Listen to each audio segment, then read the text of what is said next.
It started the way all bad ideas do, with a smile that didn't reach the eyes and a favor asked too sweetly to be genuine. I, like a fool who still believed motherhood was a lifetime contract of sacrifice, said yes. Of course they could stay for a little while, just until they found their footing, just until the lease cleared, just until whatever excuse made their entitlement feel like need. I didn't flinch when they brought in suitcases, or when Kendra hung her coat in the foyer like it was hers, or when she called my home quaint with that little nasal lift that always let me know she thought herself above me. I had been underestimated my whole life and survived it. But the moment my son Andre said, "Ma, it might be easier if you moved into the guest room, for now," I felt it. Not surprise, not even anger yet, just a quiet click inside, like a door locking, like the part of me that always forgave without consequence finally said, "Enough." Still, I moved, because I was taught not to make scenes, taught that mothers bend and bend and bend until they break. When I came back from the store 2 days later and found my clothes boxed up in the hallway, and the door to my own bedroom shut tight with a new keypad lock on it, I didn't scream. I didn't cry. I just stood there, staring at my life in cardboard. Kendra passed behind me in my robe, sipping tea from the mug my late husband gave me for our anniversary. She said, "We figured this would be more comfortable for everyone." I knew then, this wasn't temporary. It was a takeover. My son, the boy I raised, with the bones of my back and the silence of my needs, looked at me like he didn't even see me anymore, like I was just some woman inconveniencing his new life. I nodded, not because I agreed, but because I needed time. While they slept in my bed, laughed in my kitchen, and played house in the walls I built, I began to plan. Not a tantrum, not a confrontation, but a transfer. What they didn't know was that I still held the deed. The mortgage was paid. Every inch of that house legally belonged to me. If they wanted to box me into a corner, they were about to learn how sharp I could be when pushed. So I made tea, folded towels, stayed quiet, and waited. Because the thing about guest rooms is, they were never meant to be permanent. And the thing about mothers is, we only look like furniture when you've forgotten we were the ones who built the damn foundation. The guest room was cold, not just in temperature, but in spirit. The kind of chill that doesn't come from broken vents or thin blankets, but from knowing you've been exiled in your own home. I wrapped myself in an old quilt and stared at the floral wallpaper I once called tacky. Funny how it became the only thing left that still felt like mine. The bed creaked every time I moved. The closet didn't close right. The outlet near the lamp sparked if I plugged in more than one thing. And still I stayed silent, because I wasn't ready to fight yet. I needed facts, leverage, proof. So I watched. I watched as Kendra turned my kitchen into her personal salon. Wig heads on the counter, acrylic nails soaking in my best mixing bowl. I watched Andre walk past me with his headphones in, nodding once like that counted as conversation. They ordered food every night, left dishes for me to clean, and I did, quietly, deliberately, because I had already made my first call to Monica Reeves, my lawyer. She didn't ask questions, just said, "Tell me when you're ready," and I would be, soon. That Sunday I tried to make a pot roast, my son's favorite, or at least it used to be. I was halfway through chopping onions when Kendra came in wearing heels and a silk robe. "We're doing sushi tonight," she said. "You don't have to cook." I didn't say a word, just put the knife down, covered the pot, and walked out. I sat on the porch until the air turned dark, listening to the muffled sounds of their laughter, their music, their life, the one I wasn't invited to. And that's when it hit me. They weren't just using my home. They were rehearsing for a version of it that didn't include me, a future they were building right on top of my past. Kendra started changing the furniture layout, talking about paint swatches, telling Andre they should get rid of the swing set out back, the one he used to play on when he was 5. "We're going for a more modern look," she said. Modern. As in, without me. I started documenting everything, not in anger, in strategy, dates, times, statements, photos of the new lock, records of utilities still in my name. And every night I wrote it all down in a notebook I kept tucked under the guest bed, because the time for silence was ending. And when I moved, I would knock, I would sign, I would file, I would sell. And when they came home one day to find the locks changed and their boxes waiting, I wanted it to be airtight, legal, clean. I wanted to be able to look them in the eyes and say, "You wanted the house, but you forgot who gave it a name." By the third week, I stopped waiting for kindness and started counting patterns. Kendra had officially claimed the master bedroom, down to rearranging my jewelry box and putting her makeup on the dresser where I used to keep my Bible. Andre kept saying things like, "It's just until we figure things out," and "Don't make this harder than it needs to be," as if I was the one out of line. But he never looked me in the eye when he said it. He couldn't. Guilt has a way of hiding behind vague kindness, and I had learned, through years of motherhood and disappointment, how to read between the lines. They were settling in like owners, but ownership wasn't in their name. That title still sat in a drawer in my filing cabinet, stamped with my signature and no one else's. I began taking pictures of everything, the way they rearranged the living room, the way my wedding photos ended up in a shoebox while Kendra framed her own prints on the wall. I started collecting their mail when it came, stacking it neatly but unopened. Because soon they'd need a forwarding address. Kendra was already throwing small parties, gatherings she called them. Loud music, strong perfumes, drinks on coasters I didn't recognize. I wasn't invited. I'd hear her laugh echo down the hall talking about manifesting space and clearing out old energy while I sat in the guest room watching the same walls I'd once painted by hand. And I let it happen, because every insult was one more piece of justification, one more nail in the coffin they were building for themselves. Andre's silence was worse. He stopped checking in, stopped asking if I needed anything. He let her talk for both of them. And I realized then that I didn't lose my son to a woman. I lost him to cowardice, the kind that lets disrespect happen and calls it compromise. I made dinner one night, fried chicken, sweet potatoes, cornbread, set it on the table like I used to. Neither of them showed up. They came home with bags of takeout and brushed past me like I was the maid. "We're doing clean eating now," Kendra said, no offense. I didn't speak. I just cleared the plates, wrapped the food, took a photo of the full untouched meal, added it to my growing collection. That night, I sat on the porch and watched the lights flicker in the windows of a home that no longer felt like mine, even though legally, it still was. And I made a decision. Monica would list the house in the morning, cash buyers only, no contingencies, no delays. And when the papers went through, I wouldn't gloat. I'd just hand them a copy of the sale and say, "Dinner's over, hope you enjoyed the last course." The next morning, I called Monica at 9:01 sharp and said 5 words that felt like a resurrection. "Let's put the house up." She didn't ask for an explanation. She just said, "I'll prepare the paperwork." And I knew then that everything I had endured, the cold dinners, the boxed up memories, the stolen bedroom, was about to be accounted for, line by line, signature by signature. I cleaned the kitchen that afternoon like it was my last performance, scrubbed the floors, polished the sink, lit a cinnamon candle, because I wanted the house to smell like dignity when the agent came. I was halfway through folding dish towels when Kendra waltzed in wearing my old church coat, the one with the pearl buttons. She didn't ask. She just said, "Oh, this? It was in the back of the closet. You weren't using it." I nodded, not because I agreed, but because it would be the last time she wore anything that belonged to me. The real estate agent arrived promptly at 3. Monica came with him, her heels clicking across the hardwood like a metronome of consequence. We walked the rooms together, silently. The master bedroom was immaculate, as if Kendra knew she had to perform for the unknown eyes that would soon walk her borrowed palace. The agent complimented the layout, Monica complimented the price point. I just stood there, hands folded, listening to a conversation that confirmed what I already knew. This house would sell fast. We listed it that evening, full cash, as is, no disclosures needed.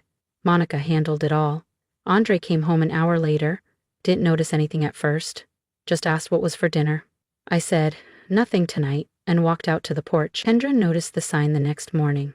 She saw the for sale stake in the yard and nearly knocked her mimosa glass off the railing. "What is this?" she shrieked. "This has to be a mistake." I sipped my tea slowly. "It's not." Andre stumbled outside in his slippers, blinking at the sign like it had grown overnight. "Ma, you didn't say anything. We weren't ready." "No," I said, "but I was." He blinked. "You can't just sell the house." I looked at him hard. It's not just anything when it's mine. Kendra turned pale. But I thought that your presence entitled you to permanence? I cut her off. That your heels in my hallway made it yours?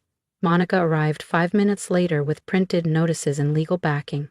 Served them right there on the porch. 30 days to vacate. No negotiation, no wiggle room. And as they stood there stunned, the couple who thought they'd replaced me, I looked them both in the eye and said, "You moved me to the guest room like I was furniture. But furniture doesn't sign deeds. Furniture doesn't sell houses. And furniture sure as hell doesn't fight back." I didn't raise my voice. I didn't smile. I just turned and walked inside, leaving them on the porch with their mouths open and their future slipping like water through their hands. The day after they were served, the silence in the house grew heavier than it had ever been. Kendra stopped clomping through the halls in her heels. Andre barely spoke, retreating to the master bedroom like it was a bunker. And I moved through the space like a ghost, finally learning how to haunt with purpose. I watered the plants. I aired out the closets. I boxed up my photo albums, not in sadness, but in precision. Because I wasn't leaving in shame, I was leaving in order. I started placing sticky notes on things I planned to take, my dishes, my quilts, the record player I hadn't used in years but still treasured. Kendra noticed. "Why are you labeling stuff like we're moving?" I turned to her slowly. "Because we are," she scoffed. "This is ridiculous." I nodded. "Isn't it?" Then I handed her a folder Monica had dropped off the night before. Inside were copies of the sale agreement, the title transfer, and the official 30-day notice. She flipped through it with shaking hands, her nail polish chipped at the edges. "You're really doing this?" "I already did," I said. Andre came downstairs later that night. He looked tired, but not from work, from fear. The kind of fear that hits when a man realizes the woman he counted out just took the pen and rewrote the story. "Ma, we need to talk," he said. I sat at the kitchen table, the one he and his wife had claimed for their wine nights and take-out dinners. "Talk," I said. "We didn't mean for it to go this far," he began. "We just needed a place to stay. Kendra wanted to feel settled, and I didn't want to argue with her. So you argued with me instead," I replied. He looked down. "I thought you'd understand." I leaned forward. "I understood the moment you let someone lock me out of the bedroom I shared with your father. That was all the clarity I needed." He went quiet. "What do you want?" he finally asked. I stood. "To leave with my head high and the check in my hand. And for you two to figure out where your entitlement is going to sleep next month." Kendra tried to apologize the next day. She brought me flowers. Cheap ones. Gas station bouquet wrapped in plastic. I took them, trimmed the stems, and placed them in the trash. She didn't say anything else, just turned and walked out of the kitchen. 2 weeks passed. Boxes began appearing in corners. Suitcases surfaced from closets. The energy shifted. It was no longer their home, it was a waiting room, a countdown, and I kept cooking for myself, cleaning my side, humming old songs I hadn't sung in years, because peace doesn't ask for an audience, it just arrives, quiet, certain, unshakable. The final week before move-out came with the stillness of a storm no one dared name. They stopped speaking to me entirely. No more faux politeness. No more Kendra's morning calls from the hallway asking if I wanted anything from the store. No more Andre's forced, "You good?" with eyes glued to his phone. Just silence. The kind that confirms guilt louder than shouting ever could. I spent those days preparing with a kind of calm I hadn't felt in years. Every cabinet I emptied, every drawer I cleared, felt like reclaiming a piece of myself. The woman they tried to reduce to a side character was walking herself back to center stage, one box at a time. Monica called on Wednesday. "Closing is confirmed. The funds will transfer by noon Friday." I smiled. "I'll be out by then." That night I made a meal. One last supper in the house I scrubbed with my hands and paid for with sacrifice. I didn't invite them. I didn't set extra plates. I made sweet potatoes, mustard greens, and baked catfish just for me. Andre passed through the kitchen while I was plating my dish. He looked at the food, then at me. "So that's it?" he asked. "Just like that?" I didn't look up. "It was just like that the day you gave my room away." Kendra came down later, saw the dishes in the sink, scoffed. "You're not even going to clean up after yourself now?" I dried my hands on a towel and faced her. "I cleaned up after you longer than I should have. This one's on you." She rolled her eyes and walked out. The next morning, Monica arrived early.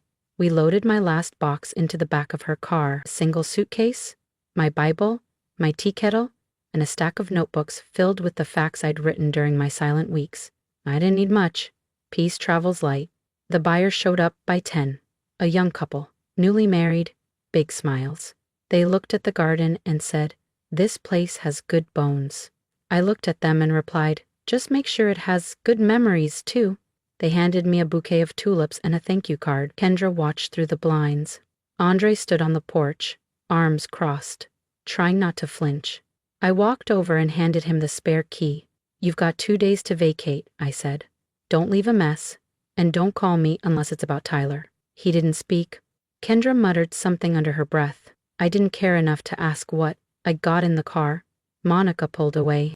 And as the house shrank in the rearview mirror, I didn't feel sorrow. I felt clean. I felt steady. I felt like the storm had passed and I had outlasted it, without even raising my voice. I moved into my new place the following day, a small, sunlit condo with lemon-colored walls and a porch just wide enough for a rocking chair and a pot of roses. And when I unlocked that door with a key that belonged only to me, something shifted deep in my chest. Like a breath I hadn't realized I'd been holding for years had finally been released.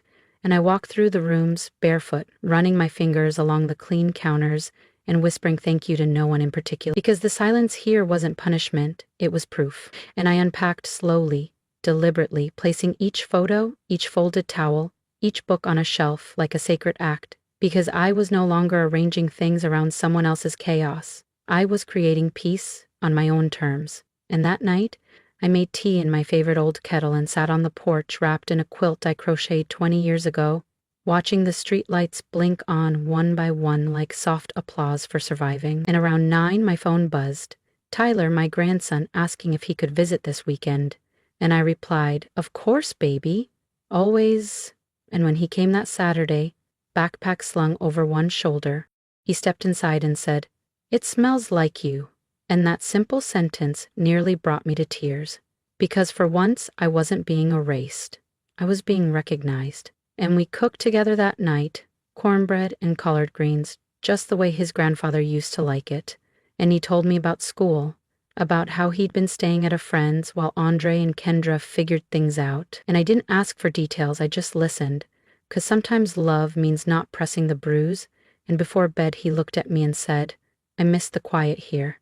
And I smiled, because I had too. And the next morning, while we watered the plants on my tiny balcony, he asked if I ever thought about the old house. And I said no, not out of bitterness, but out of truth, because there was nothing left in those walls worth missing. And later that week, I dropped off a donation at the shelter, a small check and a box of clean linens. And Carla, the director, hugged me tight and said, "You've helped more women than you know." And I believed her. Because healing isn't just private, it ripples. And when I got home that afternoon, there was a letter in the mail, handwriting I recognized immediately. I opened it slowly, already knowing what it would say, and sure enough, it was from Andre, filled with words like regret, misunderstanding, family, and endings, but no real apology, just attempts to rewrite history with softer pencils. And I folded it neatly, placed it in a drawer I rarely opened, and poured myself another cup of tea. Because the chapter he was trying to reopen had already been closed, in ink, and I wasn't the woman he left in the guest room. I was the woman who left with the deed, the plan, the exit, and a future untouched by cowardice. And as the sun dipped below the city skyline, I sat back in my chair, Tyler beside me, and whispered, "This is what peace feels like." And he leaned his head on my shoulder and said, "I hope it lasts forever." And I thought, maybe it will, because this time, I'm the one holding the door. The day the sale officially closed and the funds hit my account, I didn't throw a party, didn't post online, didn't call to gloat. I made pancakes, lit a lemon-scented candle, and danced barefoot in my kitchen to old Sam Cooke records, because joy, real joy, doesn't always need witnesses. And as I watched the sun pour through the window, touching everything I owned with that soft, forgiving light, I realized I hadn't just sold a house. I had exercised a history, and the peace that followed wasn't loud. It was steady, like a hum under my ribs, reminding me that I had rebuilt myself from scorched earth. And 2 days later, I received a package. No return address, just my name in handwriting I knew too well, and inside was a single item, the pearl-buttoned church coat Kendra had taken from my closet without asking, neatly folded, dry cleaned and wrapped in tissue paper, with a sticky note that said nothing but sorry. And I didn't rage, didn't even smile. I just set it aside, still in its wrapping, because closure doesn't always come with confessions. Sometimes it just comes with the silence of someone finally understanding they lost something they'll never get back. That afternoon, I brought Tyler to the community garden down the road where we planted basil and talked about his science fair and how he was thinking about law school one day, and he asked if I thought his dad would ever really understand what he did, and I said, maybe, then added, but understanding doesn't mean undoing, and he nodded like that truth had weight and he was strong enough to carry it. And that night, I stood on my balcony looking out at a sky smeared with stars, thinking about all the times I'd made room for people who wouldn't even hand me a chair.